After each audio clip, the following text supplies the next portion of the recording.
So welcome everybody to this week's problem set, which will be again a recap problem set as we had it last week. Therefore, I picked some exercises from the previous chapters which you haven't seen, and also some new calculation exercises. Yeah, hopefully this gives you some new insights in for the previous chapters. And starting with next week, we are hopefully then aligned again with respect to the topics. So the topics of the exercise sessions are aligned with the topics that you have seen in the lectures. Yeah, so hopefully this will be the case starting in next week. And that's the reason why we, for this week, still have exercises from the previous chapters. So, exercise number 1, use utility theory to explain why people ever leave all-you-can-eat buffets.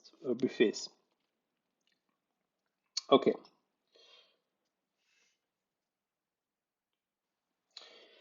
So, in a very naive sense, one could say that if you have a utility function which is simply strictly increasing in the amount of food, then the question would appear, if you paid once for all-you-can-eat buffet and you don't need to pay any more independent of how much you're eating, why do people leave all-you-can-eat buffets? Yeah, so why do people leave all-you-can-eat buffets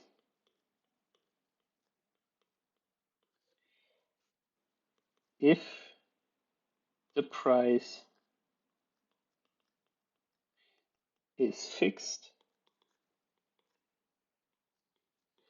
independent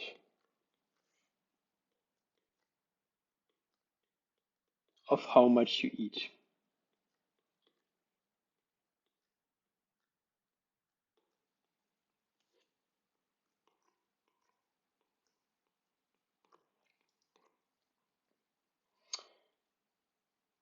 So especially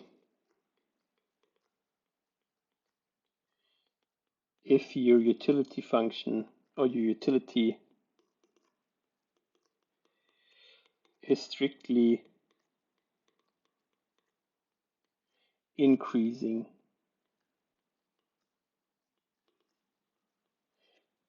in food or in the amount of food.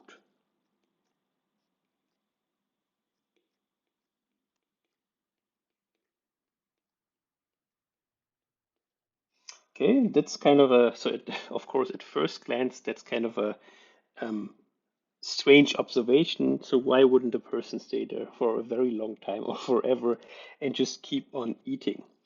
So yeah, of course, the first argument is that the utility is not strictly increasing.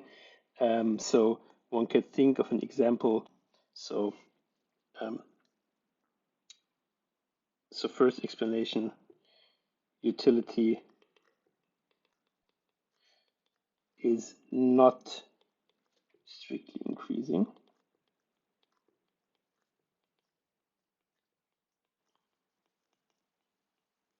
So one could think of a utility function which is looking like this. So let me just draw coordinate system right quick. So here it's food, and here we have utility. And the utility function is looking like this. So it's first increasing the amount of food, and then it has some peak, and after this it's decreasing. Yeah, so there's kind of a unique peak point here, after which the utility of a person is decreasing the more food this person is getting. So you can think of, just imagine what would really happen if you would continue eating um, after you're saturated in a restaurant. So at some point you would you would throw up, or you would feel bad, and therefore the utility simply might not be strictly increasing in the amount of food, and that's the reason why people are leaving all-you-can-eat buffets. But now let's assume, just hypothetically, that the utility is strictly increasing. So utility is strictly increasing.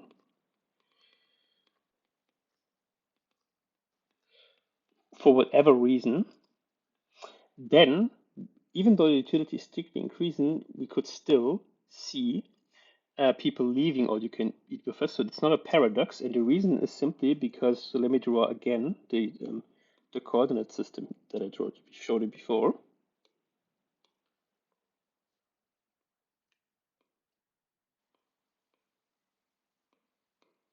Okay, somehow it's not copying it. 1 second, please.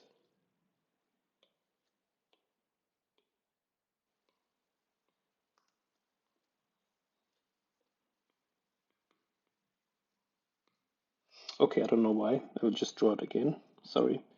So again, we have food on the x-axis and utility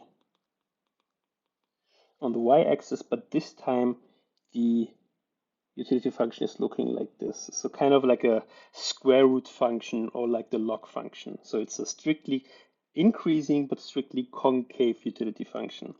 And the keyword here, so why people leave the buffet at some time, is decreasing marginal utility.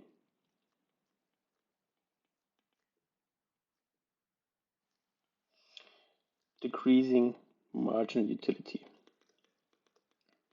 Which means that if we go stepwise in the amount of food that we consume, you see that due to the concavity of this function, the utility gain is becoming less and less the far away, like the further away we go from the 0 point here. Yeah, so the next unit of food is giving me less utility compared, yeah. So the next unit of food is giving me more and more less utility. So that's the notion of decreasing marginal utility, which means then basically that, so if we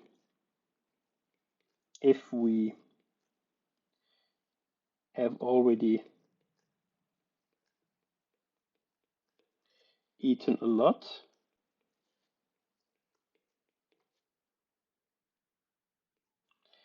the next unit of food does not give us much more utility. Yeah, so this is a consequence of the concavity of this utility function. So now, if you think about it, so of course, when I'm in a all-you-can-eat buffet restaurant, I'm eating food, but there is something that I'm also using, which is time. So staying at a all-you-can-eat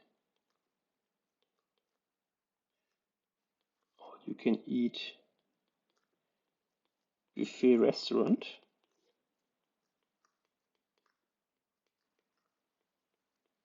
costs time. And the idea is that this time could be spent on other activities. So this time could be spent on other activities.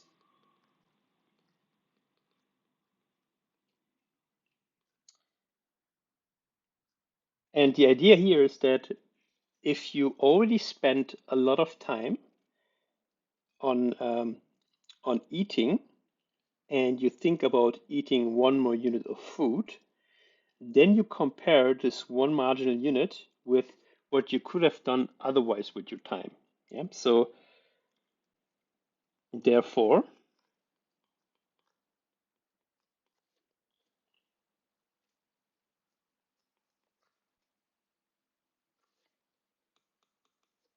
marginal utility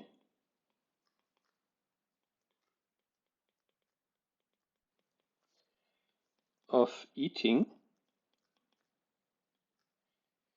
needs to be compared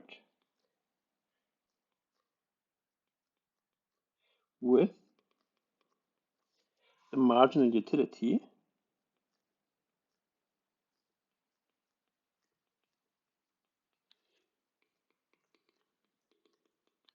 of other activities.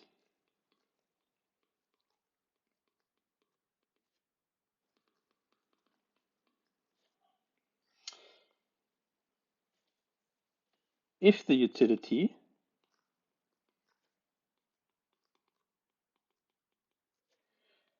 of other activities is higher,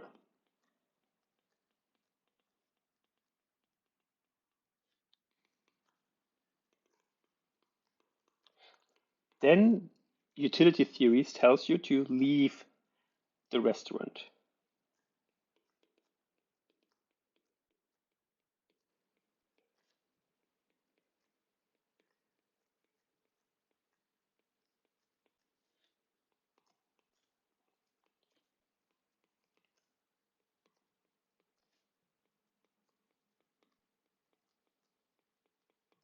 And that's basically the answer. Yeah. So you compare the marginal utility, even though your utility is strictly increasing in food, you compare the marginal utility of staying at this restaurant with the marginal utility that you could get, for instance, by going out and eating, for instance, ice cream or doing something different.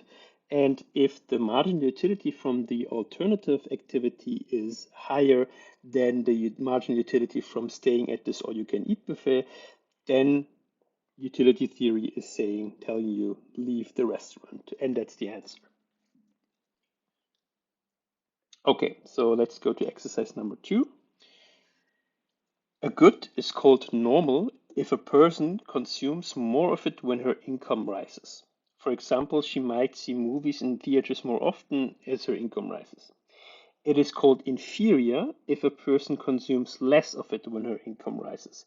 For example, she might be less inclined to buy a used car as her income rises.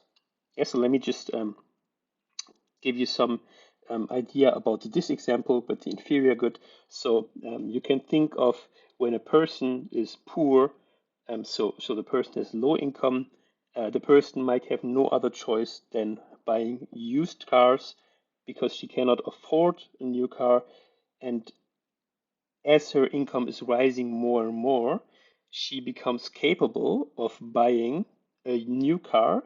And since used cars and new cars are substitutes, so you don't need to buy a used car and a new car, but you only need one of them. Let's assume that the person is single. Then what happens if your income is increasing is that, so what could happen is that you simply demand a new car and don't demand a used car anymore. And as a consequence, your demand for used cars is decreasing at some point after your income increased more and more. That's the idea. Now here, Jin eats out at a local burger joint quite frequently. The burger joint suddenly lowers its prices. A. Suppose that in response to the lower burger prices, Jin goes to the local pizza restaurant less often. Can you tell from this whether or not pizza is an inferior good for Jin? Okay, so the answer is, so this is 2A. You cannot tell this.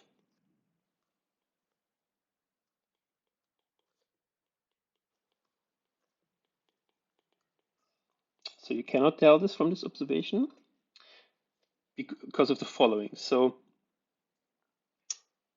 falling burger prices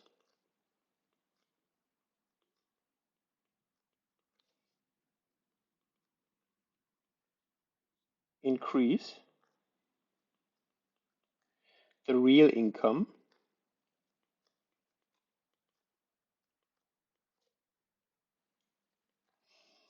of Jin. So why is the real income increasing? So the real income is the gross income of a person, so the salary or the net income of a person, so salary after taxes, relative to the prices of the goods that the person can buy. Yeah, so the purchasing power basically of the income.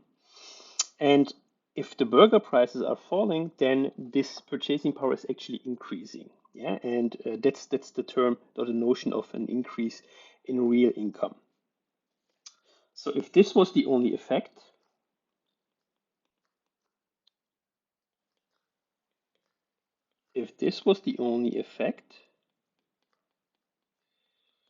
one could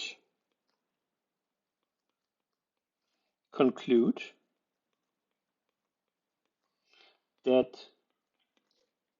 pizza is an inferior good.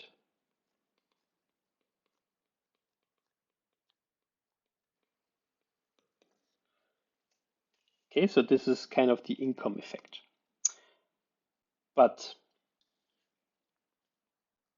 there is something else happening. So due to the decrease in burger prices, not only does the income, the real income of Jin increase, but there is also a change in the relative price of pizza because the relative price of pizza increases.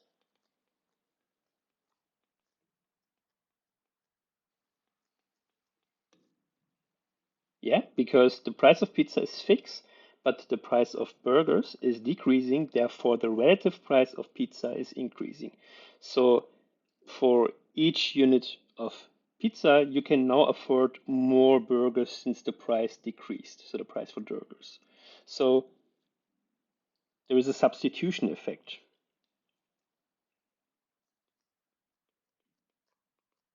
There is a substitution effect.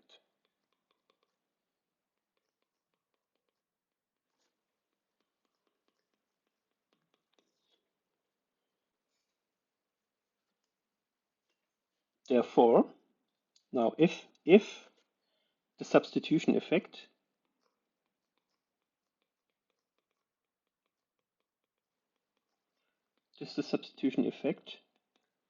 is stronger than the income effect,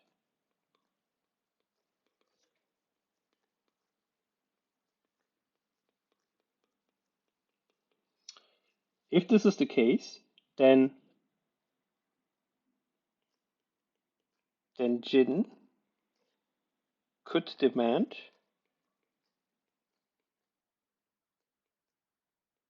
less pizza, even if pizza is a normal good.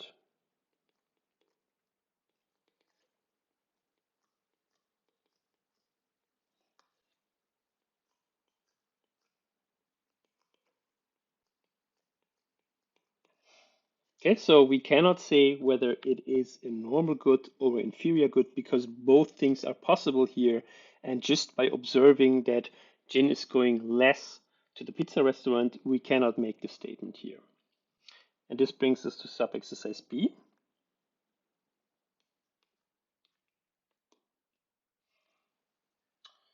So suppose instead that in response to lower burger prices, Jin goes to the burger joint less often. Explain how this could happen in terms of the income and substitution effects by using the concept of normal and or inferior goods. Okay, so let us then go through the two cases that we have. So the substitution and the income effect. So the substitution effect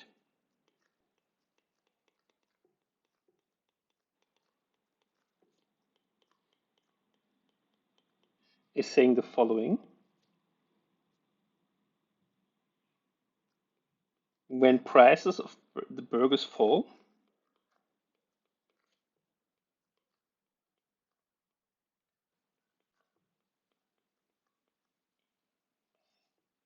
Jin should consume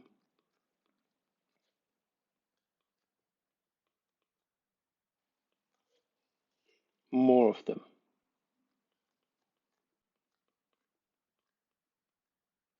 Okay, so this is kind of a positive effect on the consumption of burgers. So when the price of a good, in this case burgers, is decreasing, then the substitution effect is saying that the relative price of this good is decreasing. Hence, the person or Jin here in this example should consume more of them. But since Jin consumes less burgers, the income effect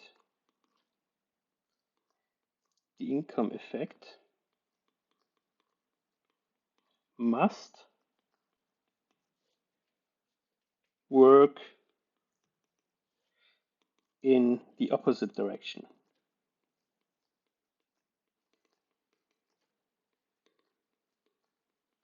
So the income effect must lead to Jin consuming less burgers, because otherwise we couldn't see a total response of Jin eating less burgers. Yeah. So um, the substitution effect is saying that you should consume more burgers if the price is falling. If the income effect would stay the same, then we would see an increase in the demand, but we're actually observing a decrease in demand of burgers. Therefore, the only possibility for this is that the income effect must work in the opposite direction of the substitution effect.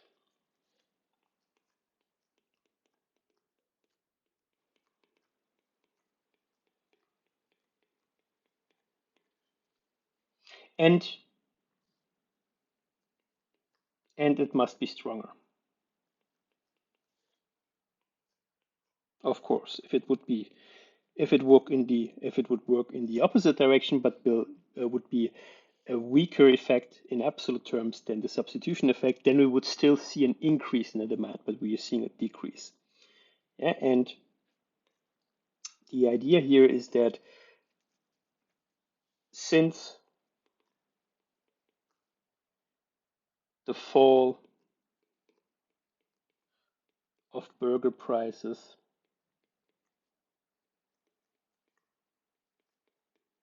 increased the real income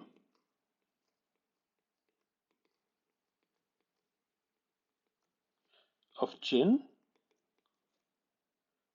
burgers must be an inferior good for him.